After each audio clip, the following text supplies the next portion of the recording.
जहां एक तरफ चाइना के J20 और FC-31 को लेकर एक्सपर्ट ने कहा कि इसमें ह्यून इंजन में बड़ा लफड़ा है जानेंगे, तो वहीं दूसरी तरफ F-35 और JF-35 और सुखोई 57 क्या दोनों ही भारत में आ रहे हैं। जियोपॉलिटिक्स में बहुत कुछ चल रहा है। जहां एक तरफ ये सब कुछ चल रहा है, वहीं इकोनॉमी में 2025 कैसा रहेगा, गोल्डमैन ने भारत को लेकर कहा है। जियोपॉलिटिक्स में बहुत कुछ चल रहा है, हमेशा की तरह जानने को मिलेगा बहुत कुछ। आइए जानते हैं इन खबरों को विस्तार से। चाइना ने J20 और FC-31 ये दो फाइटर जेट बहुत ज्यादा चर्चा में आए थे। इन दोनों ही फाइटर जेट को लेकर एक बड़ा खुलासा किया जा रहा है। कई एक्सपर्ट हैं जो ये मानते हैं कि ये दोनों ही एकदम से नहीं है, न तो 5 जनरेशन के ये फाइटर जेट हैं और न ही ये स्टील्थ हैं। इनको लेकर अभिजीत अय्यर मित्रा एक सीनियर फेलो हैं institute of peace and conflict studies में। इन्होंने कहा कि चाइना जो क्लेम करता है कि उसने 5th जनरेशन का फाइटर जेट टेक्नोलॉजी बना लिया है, ऐसा नहीं है। अगर आप देखेंगे तो इन्होंने 2 विमानों को कहा है कि ये दोनों विमान उनके 5th जनरेशन के हैं, J20 और FC-31, जबकि इन दोनों के अंदर कई सारे इशू हैं। इंजन के इशू हैं, हाई इंजन ब्लीडिंग है, साथ ही साथ इनका डिजाइन भी कुछ ऐसा है जिसको आप कहेंगे कि इसकी स्टील्थ कैपेबिलिटी नहीं हो सकती है जिस तरीके से इसे डिजाइन किया गया है। और इसके अलावे इनका विजुअल, इंफ्रारेड, एक्यूस्टिक, ये सारी चीजें ऐसी है जो आराम से इनको डिटेक्ट करवा देंगे। माना जा रहा है कि एयर का भी प्रॉब्लम है, इसलिए अगर ये आसमान में उड़ते हैं तो डॉग फाइट वगैरह करने में इन्हें बड़ी दिक्कत आएगी। ऐसा नहीं है कि ये भारत को लेकर कुछ बड़ाई कर रहे हैं। इनका भारत के प्रति कहना है कि भारत तो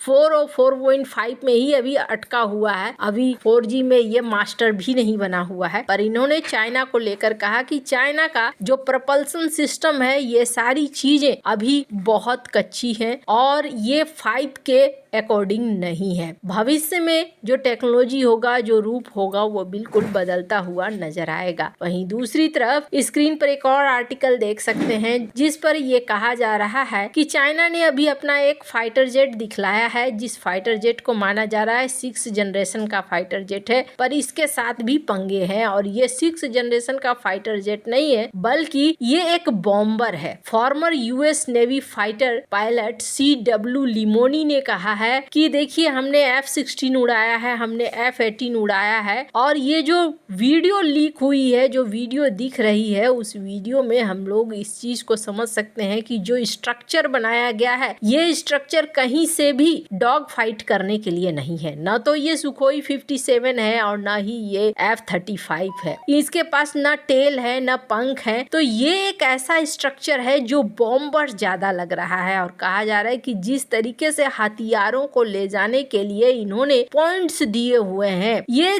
दिख रहे हैं कि ये एक ऐसा कॉन्फ़िगरेशन है जिस कॉन्फ़िगरेशन में ये ले जा सकते हैं बॉम्बर्स को, बॉम्बर्स के रूप में, और इस्तेमाल किए जा सकते हैं। तो अभी इनको लेकर भी बहुत ज्यादा पता नहीं चला है कि क्या चीज है, पर ये माना जा रहा है कि ये कोई 6th जनरेशन का फाइटर जेट नहीं बल्कि एक बॉम्बर हो सकता है। जिस तरीके से अगर देखेंगे तो अमेरिका के बॉम्बर्स भी कुछ इसी तरीके की आकृति के होते हैं, इनके विंग्स नहीं होते हैं। जहाँ एक तरफ ये सीन चल रहा है चाइना के साथ, तो वहीं दूसरी तरफ भारत की इकोनॉमी को लेकर भी चर्चे हैं। भारत ने इकोनॉमी के क्षेत्र में 2025 में बहुत कुछ किया है। फिलहाल के लिए कहा जा रहा है स्पेस रिसर्च में भी रोज कुछ नई उपलब्धियां जुड़ रही हैं जो देश की इकोनॉमी को भी पंख लगा रही हैं। आने वाले समय में स्पेस रिसर्च से जुड़े अलग अलग कार्यक्रम भारत की अर्थव्यवस्था में एक भूमिका निभाएंगे। स्पेस कार्यक्रमों से 2023 में $8.4 बिलियन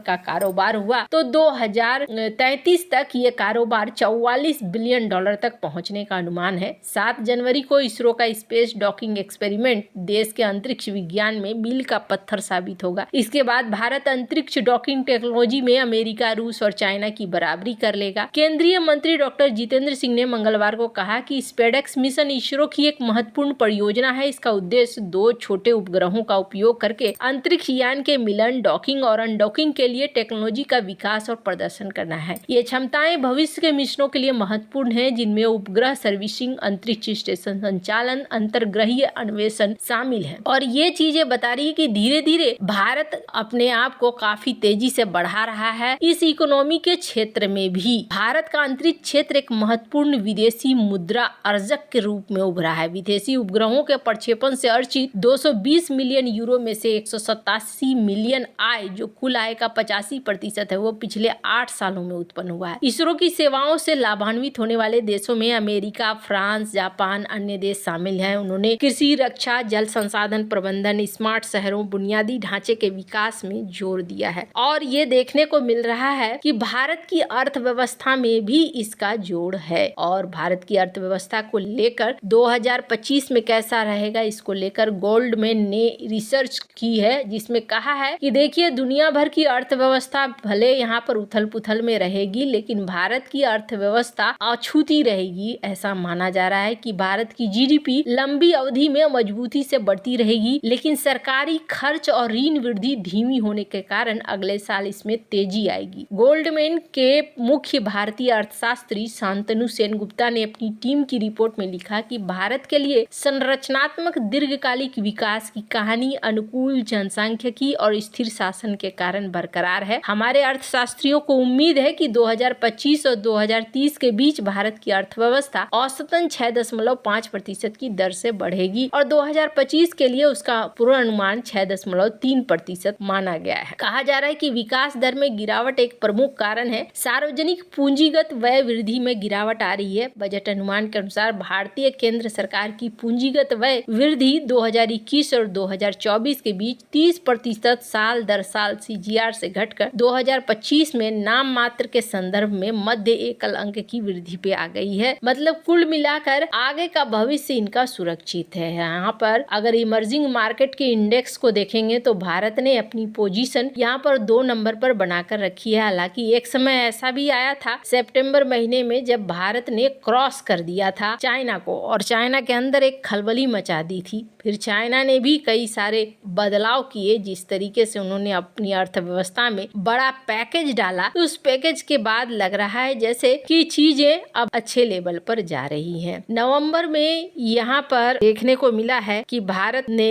अच्छी ग्रोथ करी है और ये बड़ी अच्छी चीज है। साथ ही ये भी देखने को मिल रहा है कि चीन को छोड़ भारत के पीछे पड़ी है दुनिया भर की ऑयल कंपनियां, क्योंकि यहाँ माना जा रहा है कि भारत का खपत बहुत ज्यादा होगा, भारत दुनिया में आगे होगा। S&P ग्लोबल कमोडिटी इनसाइट में भी ये चीजें कही जा रही हैं कि ऑयल की मांग ज्यादा बढ़ेगी। कहा जा रहा है कि साल 2025 में भारत में तेल की मांग 3.2% की तेजी रहेगी, वहीं चीन में ये 1.7% की रहेगी। और तेल का आने का मतलब है कि ग्रोथ, मैन्युफैक्चरिंग इस दिशा में आगे बढ़ना, और इस वजह से माना जा रहा है कि बहुत ही तेजी से विकास होगा भारत की अर्थव्यवस्था का और इसे स्थिर माना जा रहा है। खैर, भारत के लिए ये एक बहुत अच्छी बात है कि भारत को स्थिर तरीके से बढ़ने का मौका मिल रहा है। वैसे आपको क्या लगता है इन सब मामले में, आपकी क्या राय है, कमेंट कर जरूर बताएं। जल्द मिलते हैं अगले वीडियो में नई खबर के साथ।